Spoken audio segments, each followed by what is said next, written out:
ಬೆಂಗಳೂರಿನ ಉತ್ತರ ವಿಭಾಗದ ಪೊಲೀಸರು ಭರ್ಜರಿ ಬೇಟೆಯಾಡಿದ್ದಾರೆ. ಕಳೆದ 6 ತಿಂಗಳಲ್ಲಿ ನಡೆದಂತಹ ಸರಣಿ ಮನೆಗಳವು, ದರೋಡೆ, ಸರಗಳತನ ಹಾಗೂ ವಾಹನ ಕಳವು ಪ್ರಕರಣಗಳಿಗೆ ಬ್ರೇಕ್ ಹಾಕಿರುವಂತಹ ಖಾಕಿ ಪಡೆ ಬರೋಬ್ಬರಿ 70 ಪ್ರಕರಣವನ್ನು ಭೇದಿಸುವಲ್ಲಿ ಯಶಸ್ವಿಯಾಗಿದ್ದಾರೆ. ಅದರ ಡೀಟೇಲ್ಸ್ ಇಲ್ಲಿದೆ.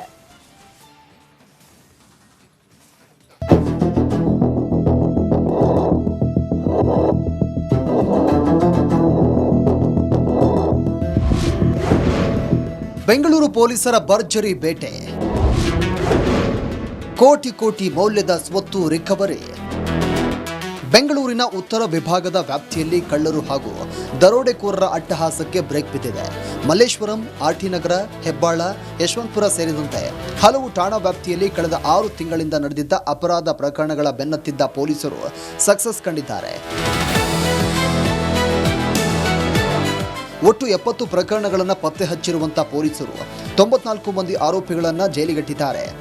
ಇವರಿಂದ 4.91 ಕೋಟಿ ರೂಪಾಯಿ ಮೌಲ್ಯದ ಕದ್ದಂತ ವಸ್ತುಗಳನ್ನು ವಶಕ್ಕೆ ಪಡೆಯಲಾಗಿದೆ. ಇದರಲ್ಲಿ 2 ಕೆಜಿಗೂ ಹೆಚ್ಚು ಚಿನ್ನಾಭರಣ, 64 ಬೈಕ್ಗಳು, ಶ್ರೀಗಂಧದ ಮರ, ನಗದು ಹಾಗೂ ಮೊಬೈಲ್ಗಳು ಸೇರಿವೆ.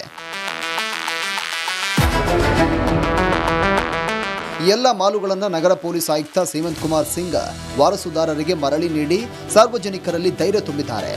ಇನ್ನು ಮಾಲು ಹಸ್ತಾಂತರ ಮಾಡಿ ಮಾತನಾಡಿದ ನಗರ ಪೊಲೀಸ್ ಆಯುಕ್ತ ಸೀಮಂತ್ ಕುಮಾರ್ ಸಿಂಗ್ ಡ್ರಗ್ಸ್ ಜಾಲದ ವಿರುದ್ಧ ಸಮರ ಸಾರಿದ್ದಾರೆ. ಇದುವರೆಗೂ ನಗರದಲ್ಲಿ 376 ಕೋಟಿ ರೂಪಾಯಿ ಮೌಲ್ಯದ ಡ್ರಗ್ಸ್ ಜಪ್ತಿ ಮಾಡಲಾಗಿದ್ದು, ಮುಂದಿನ 2 ವರ್ಷಗಳಲ್ಲಿ ಬೆಂಗಳೂರು ಹಾಗೂ ಇಡೀ ರಾಜ್ಯವನ್ನ ಡ್ರಗ್ಸ್ ಮುಕ್ತ ಮಾಡುವುದೇ ನಮ್ಮ ಗುರಿ ಅಂತ ಘೋಷಣೆ ಮಾಡಿದ್ದಾರೆ. ಕೆಲವು ದೊಡ್ಡ ಜನ ಅಥವಾ ಕೆಲವರು ಸಮಾಜದಲ್ಲಿ ಒಳ್ಳೆಯವರು ಇದ್ರು, ಅಂಥವರು ಇದರಲ್ಲಿ ಶಾಮೀಲಾಗಿದ್ರು. ಅದು ಎಲ್ಲರ ಬಗ್ಗೆ ನಾವು ಕಣ್ಣಿಟ್ಟಿದ್ದೀವಿ.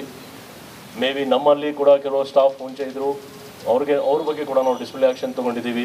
ಇನ್ನೂ ಯಾರಿದ್ರೆ ಅವ್ರ ಬಗ್ಗೆ ಕೂಡ ಖಂಡಿತ ಡಿಸಿಪ್ಲಿನರಿ ಆ್ಯಕ್ಷನ್ ತೊಗೊಳ್ತೀವಿ. ಯಾಕೆಂದರೆ ಇದು ಒಂದು ದೊಡ್ಡ ಸಮಸ್ಯೆ ಇದೆ. ನಾವೆಲ್ಲ ಸೇರಿ ಸ್ಪೆಷಲಿ ಡ್ರಗ್ಸ್ ಬಗ್ಗೆ ಒಂಥರ ಮೂವ್ಮೆಂಟ್ ಇರಬೇಕು. ಎಲ್ಲ ಡ್ರಗ್ಸ್ ಫ್ರೀ ಆಗಬೇಕು. ಸಣ್ಣ ಹುಡುಗರು ಯಾರಿದ್ದಾರೆ ಅಲ್ಲಿ ಅಥವಾ ಬೇರೆ ಕಡೆ ಅವ್ರ ಒಂದು ಶೋಕಿಗೆ ಅಥವಾ ಏನು ಬೇರೆಯವ್ರದ್ದು ಒಂದು ಇದರಲ್ಲಿ ಟ್ರ್ಯಾಪ್ ಆಗಿ ಅವರು ಇದರಲ್ಲಿ ಬಂದ್ಬಿಡ್ತಾರೆ ಮತ್ತು ಅವ್ರಿಗೆ ಹೊರಗೆ ಬರಲಿಕ್ಕೆ ಭಾಳ ಕಷ್ಟ ಆಗುತ್ತೆ.